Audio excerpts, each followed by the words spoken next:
First objective was obviously to come and visit IGDC, organized by the Game Developers Association of India. You know, game development, video games development, or even mobile game development is a very important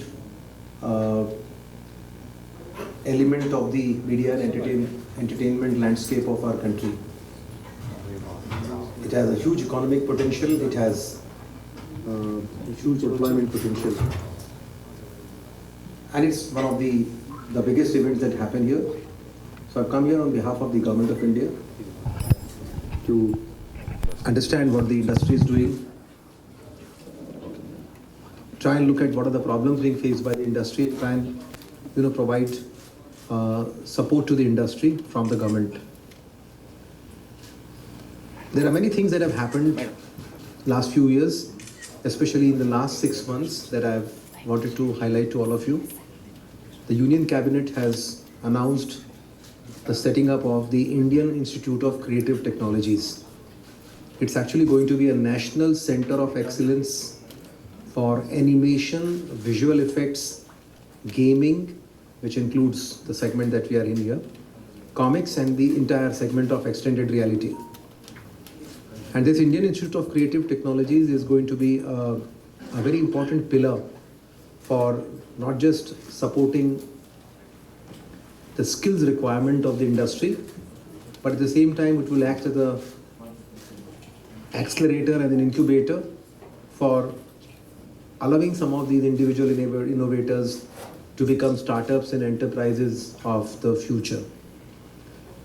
While it's being set up in Mumbai, in Film City, it will also have multiple regional spokes, and one of its regional centers is also going to be in Hyderabad. And I'm pretty confident that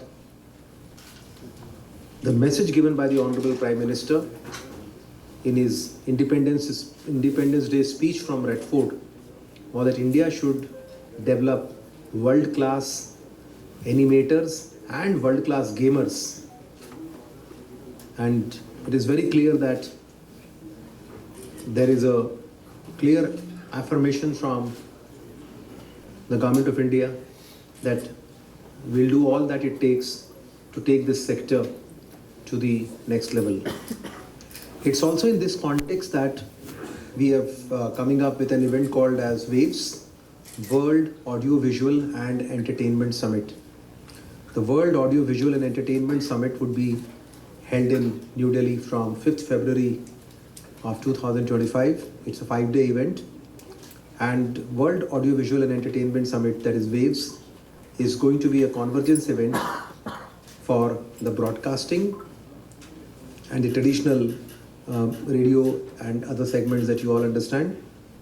Then the entire vertical of animation, visual effects, gaming, the segment that we are discussing here. Then also the new media segment, the social media, the OTT, etc. And the films vertical that, again, the traditionally that we all know. So it's the first event in the world which is a convergence event which will bring the entire industry, the entire media and entertainment industry together. And we're very hopeful that an event of that nature, which is being conducted at a significant scale and size, will bring world eyeballs to India and would help us make this sector grow. So while gaming is a segment, then the World Audio Visual Entertainment Summit, talking to the industry leaders was the core objective of my visit. There are two more issues that we are going to be now having meetings for. The third one is going to be the International Film Festival of India. International Film Festival of India is regularly held every year in Goa from 20th November till 28th. And this year also it's going to be celebrated at a very grand level, qualitatively and quantitatively much bigger than what it used to be earlier.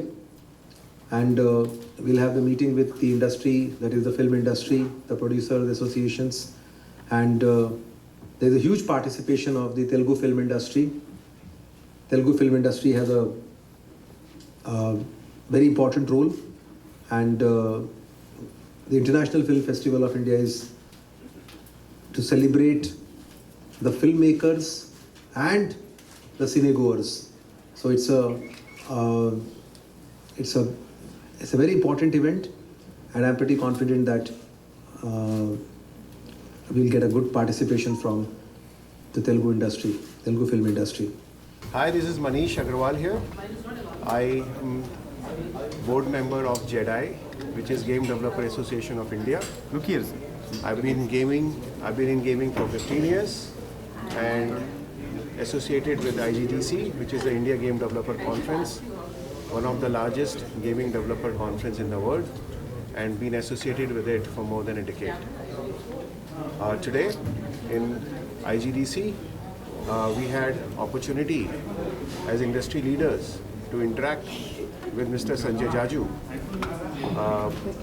MIB secretary, and we had a very interesting discussion and conversation about how gaming can be a very, very big opportunity, how video gaming can be a very big opportunity for India to generate revenues, to generate jobs.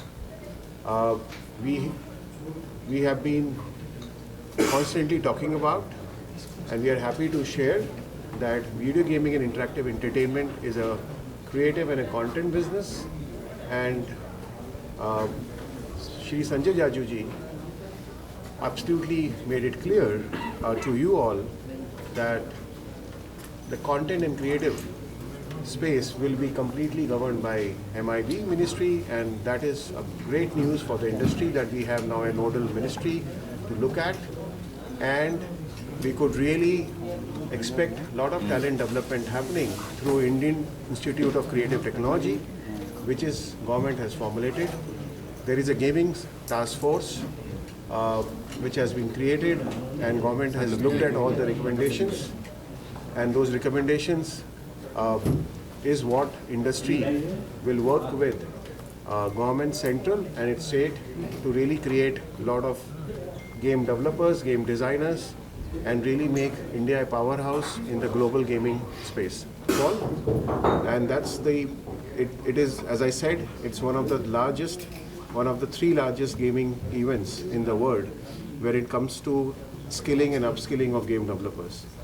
Plus, we are doing live cast of many sessions, and we believe that the developers who are not able to attend the Hyderabad event would be able to see some of the selected sessions on YouTube, on Twitter, and that will take 100,000 more budding game developers, gaming enthusiasts to really come and see that what is happening, and we really hope that this event will continue to grow strength to strength.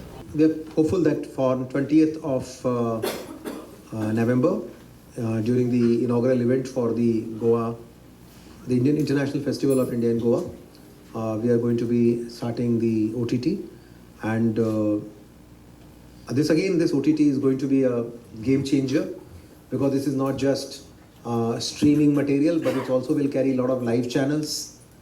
This OTT is also going to be carrying a lot of archival material.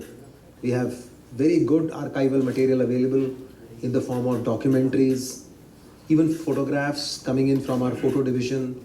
There are a lot of publications which are available. So we are combining all this together, the entire archival material and the media material available, and all this is going to come out through the OTT. Well, you get to hear of it when the inaugural date comes in. So how many live channels have agreed to? So I think we are in talks right now, and obviously there are many who have agreed, because we already run DD Free Dish, in which there are close to 60 entertainment channels which are part of the DD Free Dish.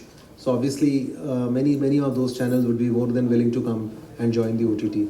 So it will be a very good service, and common people will have access to a lot of entertainment material that is currently possibly not being enjoyed by them for various reasons. So I think it's on the cards. Thank you. Sir, 1 minute.